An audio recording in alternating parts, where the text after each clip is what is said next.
The festive cheer of Christmas Eve 1945 was shattered for the Sodder family in Fayetteville, West Virginia. As the night deepened, a fire erupted in their home, engulfing it in flames. Inside the house slept George and Jenny Sodder, along with 9 of their 10 children. The eldest son Joe was away serving in the army. Unaware of the tragedy unfolding, he was celebrating the holiday season with his comrades, thousands of miles away. Jenny Sodder was awoken by a strange noise sometime after midnight. It sounded like a rolling object hitting the roof, followed by a loud bang. She dismissed it at first, attributing the sounds to perhaps a car backfiring or something inconsequential. However, as she drifted back to sleep, she was startled awake by the smell of smoke. The house was quickly filling with thick black smoke, and flames were already visible. Panic seized the Sodders as they realized the gravity of the situation. George sprang into action, attempting to save his children. He rushed outside, hoping to grab a ladder he kept propped against the house. To his horror, the ladder was missing. He raced back inside, frantically trying to start one of his 2 coal trucks, hoping to drive it close to the house and use it as a makeshift escape route. But fate seemed to conspire against him. Both trucks, which had worked perfectly fine just hours earlier, refused to start. Desperate, George tried to douse the fire with water from a rain barrel outside, but it was frozen solid. The fire raged on, fueled by the wooden structure of the house. George screamed for his children, hoping against hope that they would hear him above the roar of the flames. 5 of the children, Marion, Sylvia, John, George Jr., and Jenny, managed to escape the inferno, their faces blackened with soot, their lungs raw from the smoke, but 5 others, Maurice, Martha, Louis, Jenny, and Betty, remained trapped inside. As the fire raged, neighbors rushed to help, but the flames had grown too intense to approach the house safely. Someone called the fire department, but their response was delayed. Located 2.5 miles away, the fire department didn't arrive at the Sodder home until 8 o'clock the next morning, a full 7 hours after the fire had started. By then the house had been reduced to smoldering rubble. The delay in response was later attributed to a combination of factors, including a lack of volunteer firefighters on duty during the holiday and the icy road conditions. George and Jenny clung to the hope that their 5 missing children had somehow escaped the blaze. They searched frantically through the wreckage, their hearts pounding with a mix of dread and desperate optimism. But as the hours turned into days and the initial shock gave way to the grim reality of the situation, their hope began to dwindle. The fire chief F.J. Morris declared that the fire had been so intense that it would have incinerated any human remains beyond recognition.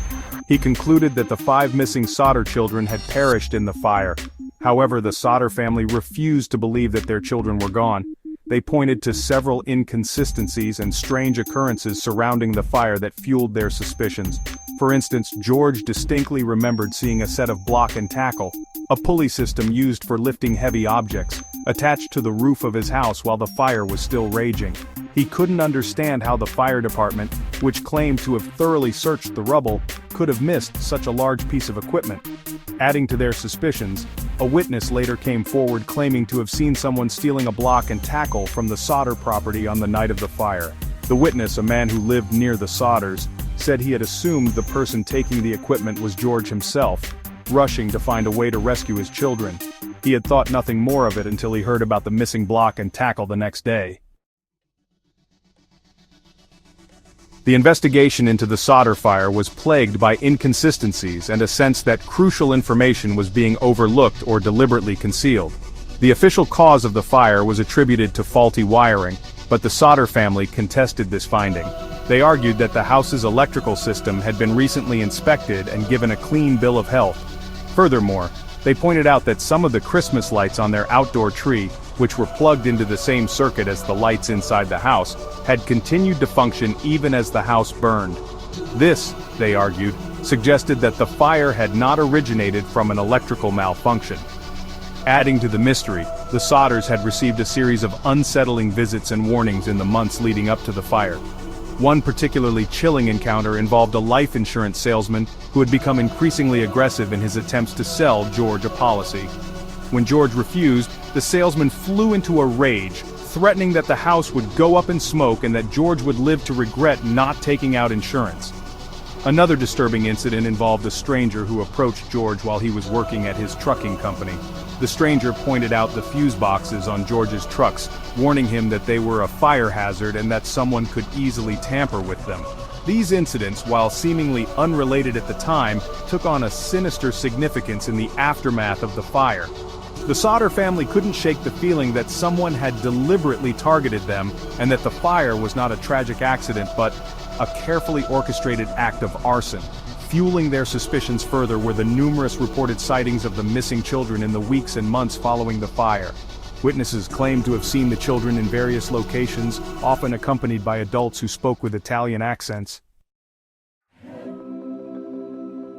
Despite the lack of concrete evidence, the Sodder family never gave up hope of finding their children. They pursued every lead, chased down every rumor, and poured their life savings into their search.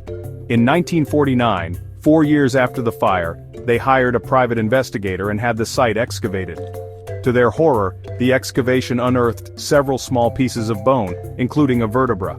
The discovery sent a surge of hope through the family, but it was short-lived. Analysis of the bone fragments determined that they did not belong to any of the missing children. The Sodder children were declared legally dead in 1951, but their family refused to give up hope. They erected a billboard near the site of their former home, displaying photographs of the missing children and offering a reward for any information leading to their whereabouts. The billboard became a haunting reminder of the tragedy that had befallen the Sodder family, and a symbol of their unwavering determination to find their lost loved ones. Despite their tireless efforts, the fate of the Sodder children remains a mystery to this day. The Sodder case, with its blend of tragedy, mystery, and unanswered questions, continues to fascinate and haunt the public imagination. It serves as a chilling reminder that even in the midst of holiday cheer, darkness can lurk, and that some wounds, like the loss of a child, never truly heal. The legacy of the Sodder family is one of perseverance in the face of unimaginable loss, and a testament to the enduring power of hope, even when confronted with the bleakest of realities.